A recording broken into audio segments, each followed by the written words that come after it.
역대 국방장관 가운데 처음으로 우즈베키스탄을 찾은 이종석 국방부 장관이 1일 우즈베키스탄 국방장관과 회담을 했습니다. 양국 장관은 두 나라의 특별 동반자 관계를 토대로 국방 방산 협력 수준을 한 단계 격상하기로 합의했습니다. 한미 장병들이 폭우와 산사태로 피해가 발생한 지역에 투입돼 복구 작업을 펼치고 있습니다. 육군 54단과 미 2사단 한미연합사단 장병들은 경북 예천의 호우 피해 지역에 투입돼 피해 복구 작전을 펼치며 대민 지원에 총력을 다하고 있습니다. 6.25 전쟁 당시 유엔 참전용사들이 고국으로 보냈던 인기 기념품 아리랑 스카프가 70년 만에 복원됐습니다.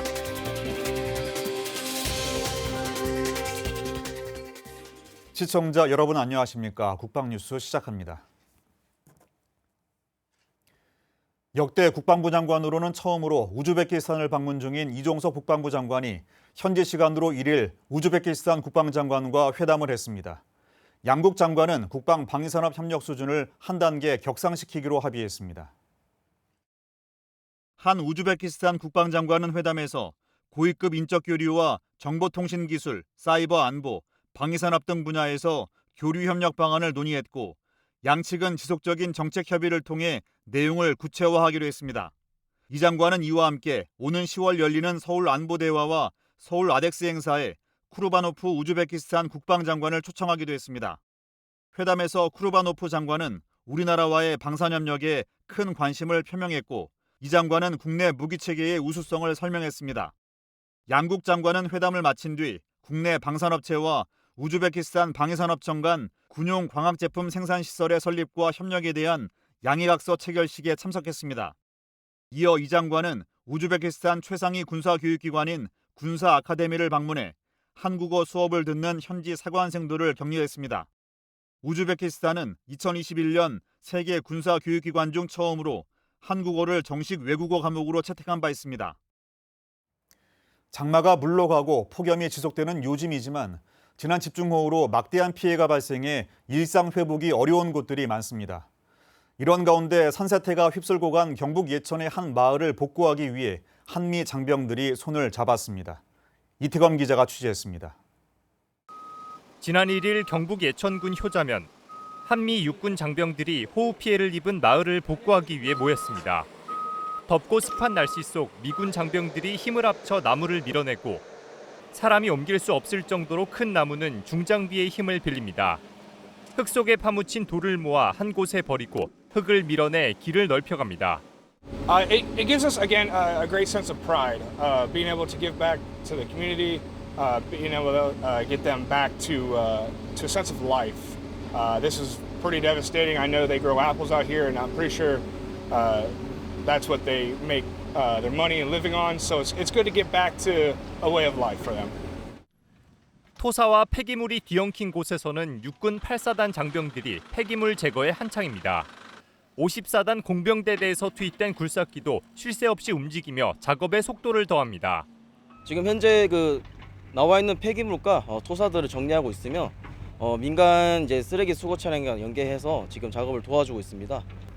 지금 무더운 날씨가 가장 어렵고 그거 말고는 괜찮습니다. 깊은 산속에 위치한 이 마을은 지난 집중호우로 산사태가 발생해 마을길이 전부 막혔었는데요. 한미 장병들의 노력으로 이제는 조금씩 이전 모습을 되찾아가고 있습니다. 5대째 마을에서 살고 있는 이강섭 씨는 산사태가 마을을 덮치던 날을 떠올리며 피해 복구에 애쓰는 장병들에게 고마움과 안타까움을 드러냈습니다. 각종의 큰 소리가 나더라고. 황금 집이 흔들리더라고.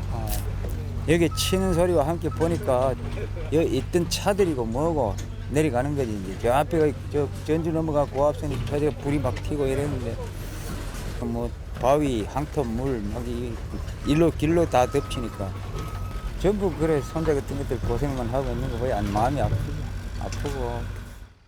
삶의 터전을 잃은 마을 주민들의 고통을 조금이나마 덜어주기 위해 한미 장병들은 함께 땀을 흘리고 있습니다.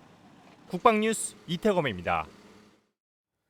지난달 기록적인 폭우로 전국이 수해로 시름을 앓고 있는 가운데 지역 주민들의 일상 회복을 위한 우리 군의 호우 피해 복구 작전도 어느덧 20일이 지났습니다. 장병들은 영남뿐 아니라 호남과 충청 권역에서도 작업에 매진하고 있습니다. 배창학 기자의 보도입니다. 집중호우는 물러갔지만 수마의 흔적은 여전합니다. 때문에 국가와 국민을 위해 병력과 장비 등 가용 전력을 총동원해온 군도 호우 피해 복구 작전에 나선 지 20일째를 넘기며 달까지 바뀌었지만 계속해서 작업을 하고 있습니다. 지난 1일 기준 병력 3,100여 명, 장비 310여 대가 50개 넘는 곳에 흩어져 임무 수행했고 처음 호우가 찾아왔던 지난달 10일부터 지금까지 총 병력 14만 5천여 명, 장비 7,300여 대가 곳곳에서 작전을 전개하고 있습니다. 피해가 가장 컸던 경북 예천 전역은 육군 54단과 미 8군단, 충청, 괴산, 청양, 청주 부구는 32사단과 37사단, 그리고 인사사령부, 전북 익산 일대는 육군 35사단이 중심이 돼 지역 주민의 아픔을 덜기 위해 구슬땀을 흘리고 있습니다. 이 밖에 분대급부터 사단급까지 모든 관할 부대가 하나 되어 내 고향, 내 가족을 위해 한 걸음에 달려나가 있습니다. 이달 들어 폭우는 가셨지만 폭염이 가까워졌습니다. 최근 35도 가까운 무더위가 연일 이어지면서 장병들의 노고는 한층 더 커지고 있습니다. 중간중간 소나기까지 내리며 악천후가 기승을 부리고 있어 작업 강도와 난이도 또한 여느 때보다 높아졌습니다. 이러한 가운데 가족의 품으로 돌아가지 못한 실종자 수색을 위해 총력을 기울이고 있습니다. 이에 군은 인원들의 안전을 최우선으로 고려한 가운데 병력 대신 장비 위주의 작전을 시행하고 있습니다. 또한 혹시 모를 사고를 대비해 항시 의무 지원도 하고 있습니다. 각 부대는 주민 모두의 일상이 정상 궤도에 오르는 순간까지 유관기관과 협업해 최선의 노력을 할 계획입니다. 국방뉴스 배창학입니다. K방사는 물론 해외의 첨단 기술과 장비, 무기를 한눈에 볼 수 있는 서울 아덱스 방위산업 전시회가 올해 역대 최대 규모로 개최됩니다. 국내 최대의 방위산업 전시회인 서울국제항공우주와 방위산업 전시회, 서울 아덱스가 오는 10월 17일 경기도 성남 서울공항에서 개막합니다. 여세 동안 진행되는 전시회에는 35개국의 550개 업체가 참가하며 FA-50 경공격기와 T-50 고등훈련기, K2 전차, K9A1 등 다양한 K방산 장비와 무기가 전시될 계획입니다. 특히 올해는 한미동맹 70주년을 맞아 미군의 항공기와 지상장비 참가도 협의되고 있습니다. 서울 아덱스는 1996년 서울 에어쇼로 출발한 이후 2009년부터 지상 방산 분야까지 통합해 경년으로 열리는 항공우주 방산 전시회입니다. 우리 영공을 책임지는 정예 공군조종사들은 비행 중 망망대해에 떨어지더라도 무사히 생활할 수 있는 해양 생활 능력이 필수인데요. 해양 생활 능력을 갖추기 위해 공군사관학교 2학년생도들이 하계 군사훈련 중 해양 생활 훈련을 했습니다. 이태검 기자가 취재했습니다. 지난달 27일 충남 보령에 위치한 공군 해양생활훈련장. 뜨거운 햇빛이 내리쬐는 해변에서 생도들이 힘차게 구령을 붙이며 몸을 풉니다.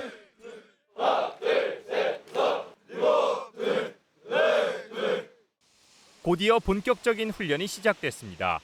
빠르게 이동하는 게 목적이 아닌 장시간의 생존이 목적인 훈련. 물 위에 오랜 시간 떠있기 위해 이병을 배우고 체력을 아끼며 조금씩 전진하는 원형도 배웁니다. 조종석에서 비상탈출 시 바다 위로 자동 배출되는 비상용 보트 탑승법도 배웁니다. 공군사관학교는 하계 군사훈련의 일환으로 2학년생도 186명을 대상으로 지난달 24일부터 닷새에 걸쳐 해양생활훈련을 진행했습니다. 지난해 실내 수중생활훈련장에서 훈련받은 것을 바탕으로 실제 해양 환경에서 훈련이 이뤄진 겁니다. 해양생활훈련은 매년 하계 군사훈련 기간 동안 2학년 생도들을 대상으로 일주일간 해양에서 생활훈련을 하는 프로그램입니다.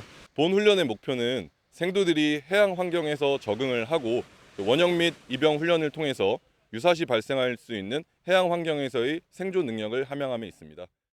훈련은 수중 환경 적응부터 이병 원형 기초 및 숙달에 이어 비상용 보트 탑승 훈련까지 생활에 필요한 훈련들로 반복해서 진행됐습니다.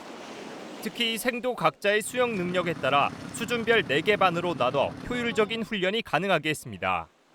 파도가 앞으로 칠 때 앞으로 나가면서 헤엄을 쳐야 되는데 그때 가장 힘들었지만 비반 교수님들께서 잘 지도해 주신 덕분에 이겨낼 수 있었습니다. 이제 바다에 빠져도 살아남을 수 있을 것 같다는 생각이 들었습니다. 이번 해양생활 훈련을 하면서 만약 이번 훈련이 없이 바다에 빠지게 되었다면 어떻게 생활을 했을지 상상이 안 갈 정도로 좋은 훈련을 받고 있었습니다. 바다에서 수영을 하는 것은 처음이었어서 이번에 훈련을 통해 바다에서 파도를 견디면서 수영을 하는 법을 열심히 배운 것 같습니다. 정예 공군 장교가 될 생도들은 이번 훈련을 통해 임무를 마치고 무사히 기지로 귀환할 수 있는 해양 생활 능력을 향상시켰습니다.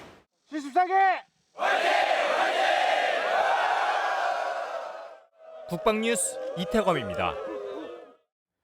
취업에 대해 고민하는 장병들 많으실 겁니다.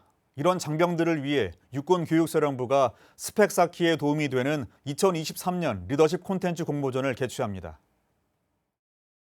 2023 리더십 콘텐츠 공모전은 리더십을 증진시킬 수 있는 교육용 콘텐츠에 사용될 다양한 소재 발굴에 MZ 장병들의 톡톡 튀는 아이디어를 활용하기 위해 기획됐습니다. 따라서 부대에서 생활하며 느꼈던 점에 착안해 리더십, 인성, 상담, 리더십 코칭, 성인지력 분야를 교육 콘텐츠로 기획해 제출하면 됩니다. 콘텐츠 양식은 8분 이내 영상, 3분 이내 애니메이션, 8장에서 15장 이내 카드 뉴스, 20컷에서 30컷 사이의 웹툰, 3분 이내의 음악이며 육군 전 장병은 물론 군무원까지 참여 가능합니다. 접수는 육군교육사령부 공지사항에 업로드된 신청서를 다운받아 제작한 파일과 아래의 메일로 오는 10월 31일까지 접수하면 됩니다.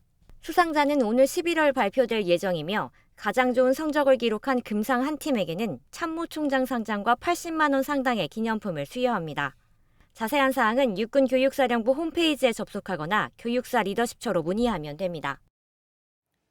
전쟁기념사업회가 6.25 전쟁 당시 조국을 위해 헌신한 호국 영웅의 넋을 기리는 차원에서 2020년부터 호국인물 총서를 발간하는 작업을 진행하고 있습니다.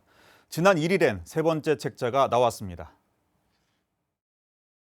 이번에 나온 호국인물 총서 3권의 제목은 6.25 전쟁사 3, 고지에 맺힌 피와 땀으로 지난 1951년 7월부터 1953년 7월 정전협정 체결 때까지 공적을 남긴 육군 28위와 경찰 2위의 이야기를 담았습니다.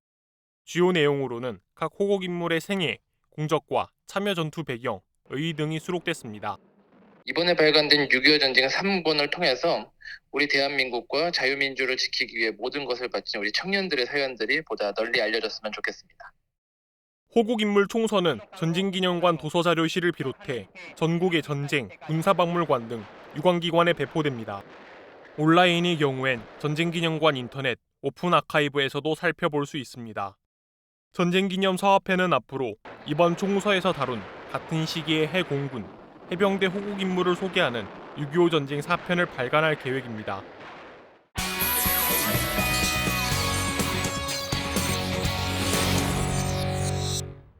지난 1951년에 제작돼 6.25 전쟁에 참전한 유엔 참전 용사들이 고국의 어머니와 부인들에게 보낸 인기 기념품 아리랑 스카프가 70년 만에 원형으로 복원됐습니다.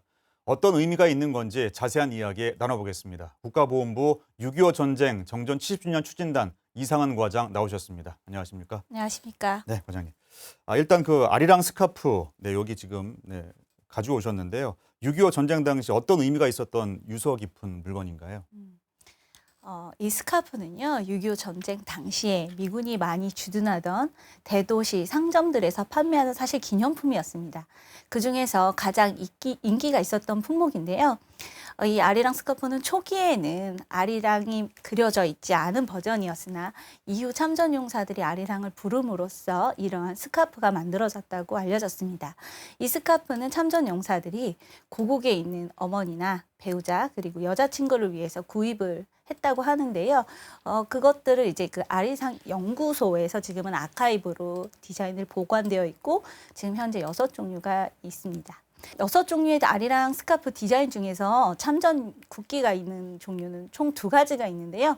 저희가 이번에 유엔 참전국을 위해서 제작한 아리랑 디자인은 참전 국기가 원형으로 둘러져 있는 형태로 아리랑 연구소에 따르면 참전 국기가 원형으로 둘러져 있는 디자인이 6종류 중에서 가장 희귀한 버전으로 알려져 있다고 합니다.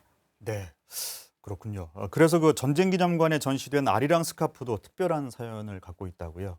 네, 그 아리랑 연구소에서 전쟁 기념관에 기증했던 아리랑 스카프는 미 참전 용사 클라이드 상병이 전쟁 당시에 어머니를 위해서 구입했던 건데 이제 어머니께 편지로 스카프를 보냈다고 합니다.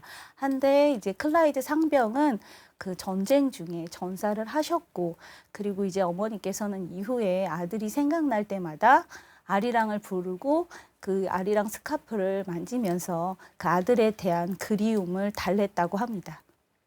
네, 그 스카프 안에 그 안타까운 또 스토리가 담겨서 참 더욱 뜻깊지 않나 싶은데요. 그 서로 다른 국적을 가진 유엔 연합군들에게 아리랑은 특별한 의미가 있다고 들었습니다. 미 7사단은 군가로 또 채택을 했다고요. 네. 아리랑은 전장에서 울려 퍼지면서 서로에게 용기를 건넸던 노래였다고 알려져 있습니다. 국적이 다른 연합군은 전쟁 중에 전우에게서 배운 아리랑을 함께 전장에서 흥얼거렸고, 특히 인천 상륙작전에 참가했던 그 미군 7사단 장병들이 이 노래를 특히나 좋아했고, 그리고 군가로 채택했다고 합니다. 네, 그 지난달 27일에 그 유엔군 그 참전 용사께서 또 아리랑을 또 직접 불러주셔서 감동을 전했는데요. 그럼 그 이번에 복원된 2023년 아리랑 스카프 기존 원안에 어떤 의미를 더했습니까? 이게 저희가 이번에 그 새로 복원한 2023년 버전 아리랑 스카프입니다. 당시 디자인은 22개 참전국 국기를 모두 포함하고 있지는 않아서 저희가 의료 지원국을 포함한 22개국 참전 국기를 모두 담은 버전으로 리뉴얼 했고요. 밑에 보시면 한반도 그 주변에 각종 이제 참전 부대 마크와 1953년에서 2023년 발전한 대한민국의 모습을 나타내 보았습니다. 네, 그 뭐 보니까 지금 원 형태로 참전국 22개 나라가 지금 국기가 또 이렇게 그려져 있고, 또 이렇게 아리랑 노래도 또 이렇게 적혀 있는 것으로 보이는데요. 그 앞으로 이 스카프에 어떤 의미가 담기길 좀 바라십니까?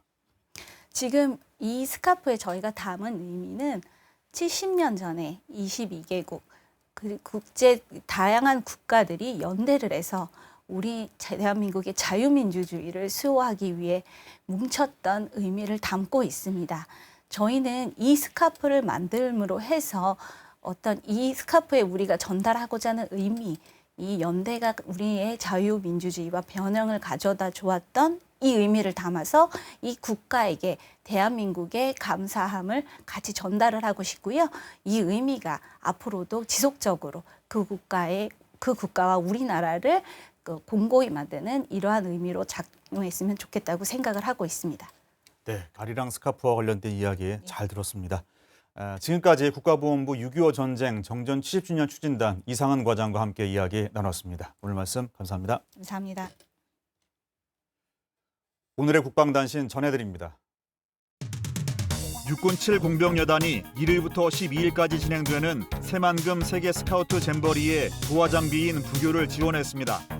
부대는 45m와 75m 길이의 부교 2개를 지원하고 장병 120여 명과 교량 가설 차량을 포함한 차량 50여 대도 투입했습니다. 부교는 주야간 상시 운용되며 10여 명의 장병이 상주해 행사 참가자들의 안전한 통행을 지원할 계획입니다.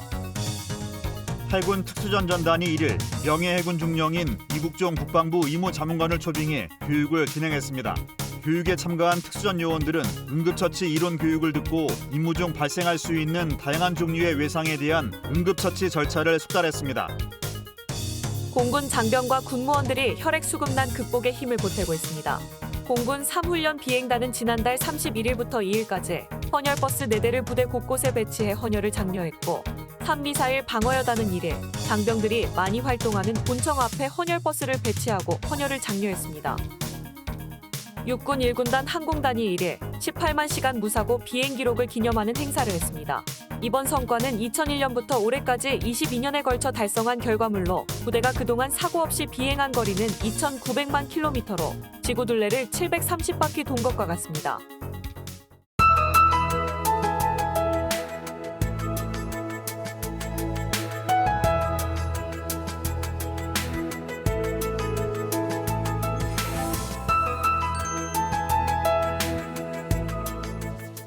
오늘도 밤낮 없는 무더위가 이어지겠는데요. 자세한 날씨 알아보겠습니다.